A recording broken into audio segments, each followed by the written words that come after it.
আপনার সন্তানকে আমি পড়ার প্রেশার দেই, আপনারা খুশি হওয়ার কথা। আপনারা এখন কি আমার সন্তান এই স্যার এত পড়ার প্রেশার দেওয়া যায়? কম প্রেশার দেন, একটাই কিছু সময় দিচ্ছি আর কি। এই মাসটা আপনি ভালো করে করান, কারণ আমরা বলে দিয়েছি যদি এবার ম্যাথে ভালো রেজাল্ট করে তাহলে আপনার বেতন বাড়বে।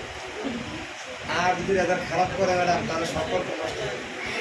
কথা বুঝছেন? আমার শুধু সত্য কথা, স্টুডেন্ট যেমন রেজাল্ট ভালো করলে আপনি বলছে সাইন্টিফিক ক্যালকুলেটর দেবো, এখন আমি বলি কথা শেষ করতে পারি নাই।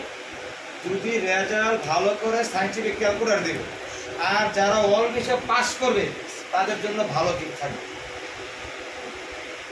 কারো আমি মনটা নষ্ট করলাম না, অল বিষয়ে পাস, যে অল বিষয়ে পাস করেছে আমি এমন গিফট দিব যেটা আপনাদের জন্য উপকার হবে। এমন হতে পারে মনে করেন আমি 5 দিস্তা খাতা দিলাম, আমি কেনা লাগলো না। এমন হতে পারে মনে করেন আমি 1 ডজন কলম দিলাম, আপনাদের কলম কেনা লাগলো না। এমন হতে পারে মনে করেন আমি 5টা পেন্সিল দিলাম।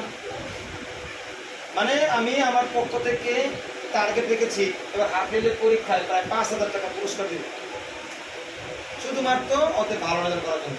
এটা আমার পক্ষ থেকে, আমার কোচিংয়ের পক্ষ থেকে। কারণ আপনাদের পক্ষ থেকে আপনার সন্তানকে কীভাবে উৎসাহ করবেন এটা আপনাদের ব্যাপার। এর চেয়ে আমার কিছু করার নেই।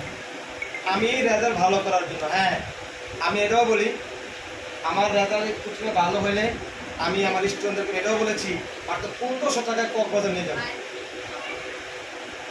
তোমার আব্বুরও নিবা, তুমিও যাইবা, তোমার আমিও যাবো। জনপ্রতি 1500 টাকা, 3 বেলা খাবার। 1500 টাকায় কক্সবাজার আমি নিয়ে যাব। যারা পাস করবে, যারা ফেল করবে আমি ক্যাট আউট করব। এখন বলতে পারেন, হ্যাঁ এখন বলতে পারেন যে ফেল করলে কেন বের করবেন স্যার? ফেল করলে বের করার উদ্দেশ্য হচ্ছে এটা কিন্তু ফেল না যে বের করে দেবো। 1 বিষয় 2 বিষয় ফেল করেছে, ছেলে খাতায় ঠিকই লেখছে, ছেলে খাতায় ঠিকই লেখছে, কথা বুঝেন, কিন্তু ঠিক আছে। হ্যাঁ স্কুলে আসতে ক্লাস ভালো কথা। হ্যাঁ আমারও টিচার ছিল, আমি ওনার কাছে বসছি। পরে মনে করেন ওনার একটা স্বভাবই মানে যে যার কাছে থাকতে টাকা দিয়ে নাস্তা করে, তখন আর আপনি ছেলে বড় পারবেন না পারবেন ওটা কোন বিষয়।